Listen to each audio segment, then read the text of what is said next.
Hey everyone, it's Connor here. Today I wanted to share two great updates we made to the model portfolio feature. You can now open model portfolios throughout Koyfin in historical graphs, performance graphs, and watch lists. On the screen in front of me, you can see I have the Koyfin historical graph open, and I'm showing two model portfolios against the S&P 500 ETF SPY. One of those is the Magnificent 7, and the other is Magnificent 7X Tesla. Today, I'm going to show you how you can construct one of these model portfolios and use them throughout Koyfin. But first, I'm going to show you the new areas that you can now use these model portfolios in. For context, model portfolios were previously confined to the area of Koyfin that they take up, and now they can be used throughout the platform. So in the charting tool, you can see I have two models here picked. Like you would any other security inside of Koyfin, if we go to the Add Security button, you now have a model portfolio button here, which you can click and search for other model portfolios to add. Here's the EU granolas, which are the Magnificent 11 equivalent. We'll click those, and now we can quickly add those to the chart. Alternatively, if you want to just use the search bar as well, I can type in Mag7 here, and you can see that two of my model portfolios pop up in the search results. Similarly, if I go down to the performance graph here, GM, I'm going to be able to use these along with the CAGR data that we provide in this chart and map out the performance of my model portfolios.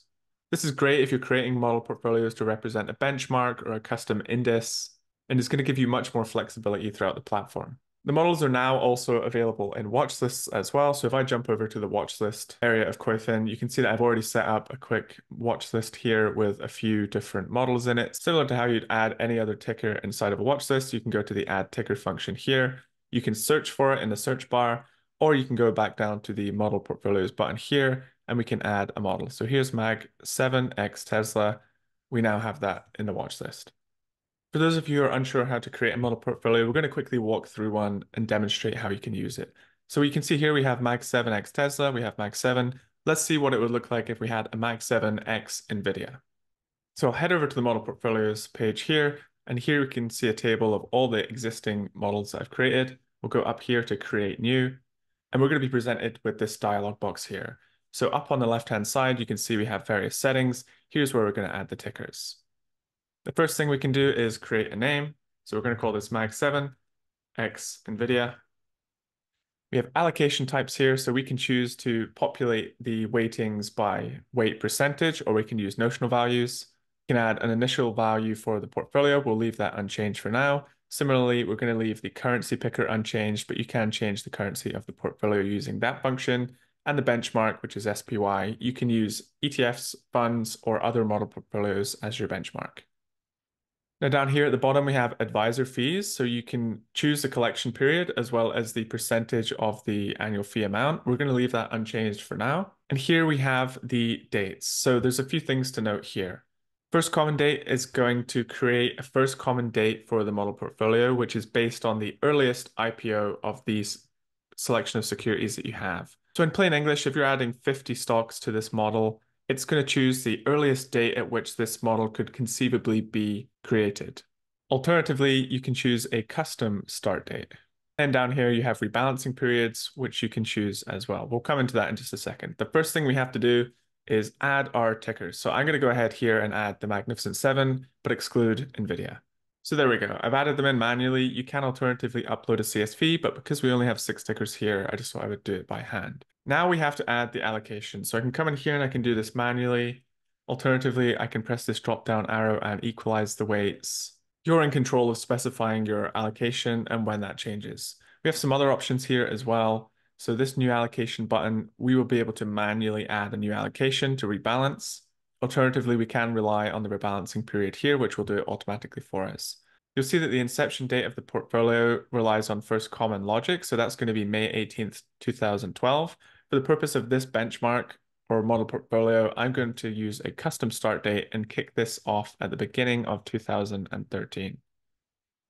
And we have two options here. Let's say with this model portfolio, we want to equally weight them at the beginning of each year, and then we want to rebalance them once every year. We could go up to the new allocation and manually insert rebalancing periods and then equalize the weights. But because we have quite a simple rebalancing strategy, we're just going to go to annually and it's going to do it for us. So now with this setup, this Mag 7X NVIDIA portfolio is going to be equally weighted at the start of the year. And then once every year, it's going to rebalance back to equal weighting. So let's go ahead and create this portfolio. The first thing we're going to see is this summary page here. So up at the top, we have some performance data. If we had any funds in here, they would show expense ratios as well, but because we have individual stocks, that won't matter here. Here's the holdings table. Here's the current weight. Here's what they started at the beginning of the year, our target weight. And here's a pie chart breaking down the various components.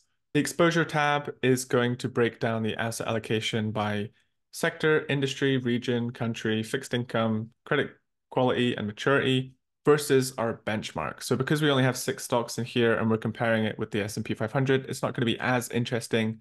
But if you have a more interesting portfolio in here, then you'll get a lot of granular data. So we can flick between industry exposures.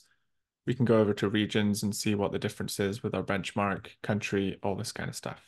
The performance tab is going to break down the performance. Previously, this was the only place you could see performance for a model portfolio inside of Koyfin. Now, of course, you can drag those into charts, but you can see the performance over given time ranges, and you can also see the rolling annual returns as well and compare those against your benchmark.